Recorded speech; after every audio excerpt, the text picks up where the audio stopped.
natin na kapag may mga punto para mabawasan na yung debate, minsan yung chairman na lang ang nagpo-propose through the period of individual amendments nung mga amendment na pinanukala nung nagdedebate. Pero ngayon, ang proseso na gusto ng ating ginagalangan chairman ng Committee on Finance, lahat padaanin na sa period of individual amendments, doon ipasok at dito niya pagpapasahan kung tatanggapin niya o hindi. Tama po ba? At kung may contention, ayaw niya, pagbobotohan sa plenaryo. Pero ang tanong ko, nagalang-galang na chairman, in the interest of transparency, is it written in any portal who proposed the changes to the age gap in the committee report? I'll give you an example. Out of the blue, yung Cagayan State University, pinroposa ng 77 million na dagdag. Pero yung katabi niya sa rehiyon na yun, Batanes State College, wala. May I ask, who proposed the 77 million increase? Is that in any of the portals that we have right now? Again, in the interest of transparency. Actually, yung mga proposals, we took into consideration rin yung mga proposals ng mga agencies. Diba, as we always practice, mga agencies po magpapadala ho dito ng mga recommendations, what to increase, what to augment. So we consulted also with our vice chairman, we consulted also with the members through the technical working group. Kaya ho, nag-issue kami ng notice for the technical working group para doon natin mapag-usapan. In fact, si Senator JV was there, Senator Lauren was there. Your Honor, is it your position that all of the proposed increases in the committee report were given by the agencies themselves? Halos lahat po. No.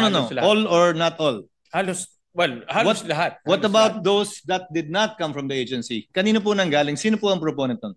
May mga proponent po na galing po sa mga senators. Sino nga po at sino po ang nagpas? Sino yung proponent at sino yung nagpasya? Dahil yun po ang gagawin natin ngayon sa plenaryo, hindi po ba? Ipopropose sa floor, pagpapasyahan po ninyo. Kung hindi agree, pwedeng pagbotohan. So pwede po bang malaman, nakalagay po ba sa mas kinasaang transparency portal na ginawa natin, isa sa mga unang resolusyong pinasa natin, kaugnay sa budget, kung sino nag-propose individually nitong mga ito? Halimbawa po,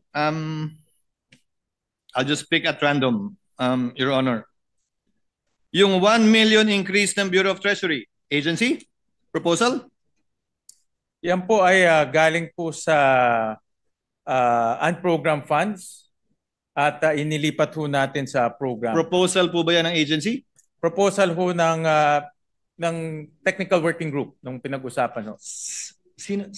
Ano pong pangalan at address ni TWG?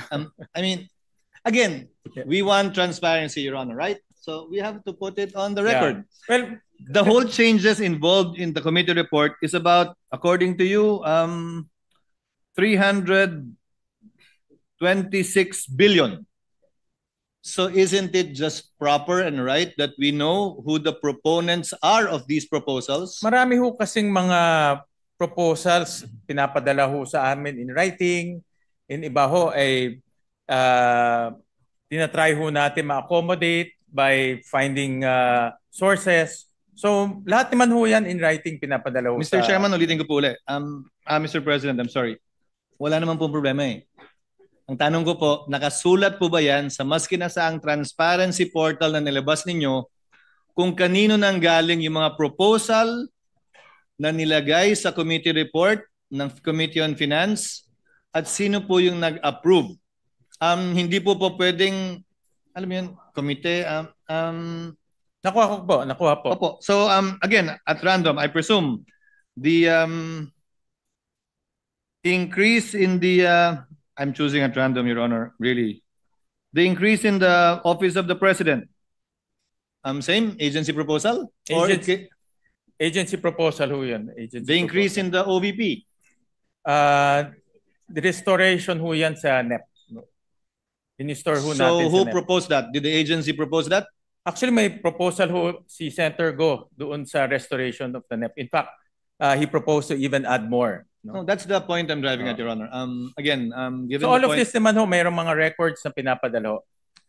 I agree, Mr. President. Compile naman namin. I agree, Mr. President. But again, And then, during the technical working group, we go line by line also. Lahat po ng mga items, line by line, And pinag-uusapan ho doon kung sino nag-propose, kung ano pa, kung hindi ho kaya ma-accommodate, ano ho pwedeng i-accommodate, pinag-uusapan naman ho doon. Again, agreed, Mr. President. We have no debate there. The point is, although it's collated, although it's compiled, is it found anywhere? It's in, hindi ho namin in-upload sa portal, if that is the question of His Honor. Yes, so it's not in any portal. But lahat ho yan ay may basis and recorded. Yes. Yes, I'm sure there is. I'm sure there is. Only that it's not in any portal. No, hindi ho. Pero lahat ho yan naman ay recorded.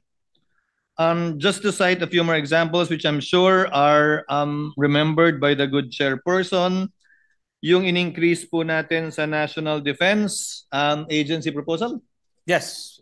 In fact, 90 billion ho ang request ho nila, all program, because yung Mayowa nila na-exhaust na ho to 60 billion. Agency proposal through a executive session. I noticed po na yung adjusted NEP sa DPWH, tinanggal na yung flood control. Yes. And still there was change of 38 billion. That's an agency proposal too? Yes. May pinadala ho sila yung CMPD, but admittedly the CMPD was applied across the board, which is admittedly also might have distortions in the pricing. I admit that. So it's by way of errata, in other words. Magpadala ho sila ng matrix ng CMPD. In fact, ang kanilang total computation is about 60 billion, but we couldn't find the 60 billion. Yung sa Philippine Coast Guard agency proposal, Your Honor? Yes, recommended by Senator JVR Cito. Kulang din yun kasi mas malaki yung... Yes, correct. Malaki yun. 200 plus billion ho yun. Recommended by the vice chairs, and also some senators also recommended themselves. During the Senator debates. Ba, maraming recommendation During even the debates. the vice chairs. Yes, during the debates. And I also the that. technical working group. Doon ho sila nag-recommend. As a technical working group. I think just that, Mr. President, Your Honor. Again, for the interest of transparency, if you will be doing that with the individual, we might as well upload somewhere these amendments as contained in the committee report, which amounts to a by far bigger amount. Again, amounting to about 326. Yes, Tama ba? Take the suggestion of the former Senate President. Thank you, Mr. President. Thank you, Mr. President. And thank you, Your Honor, The Senate President just for his consideration. Senate Mr. President, President, I'd like to thank Senator Cayetano and Senator Sotero for bringing those questions because it only shows that we're going to be transparent in this budget, unlike what was done before. During our time,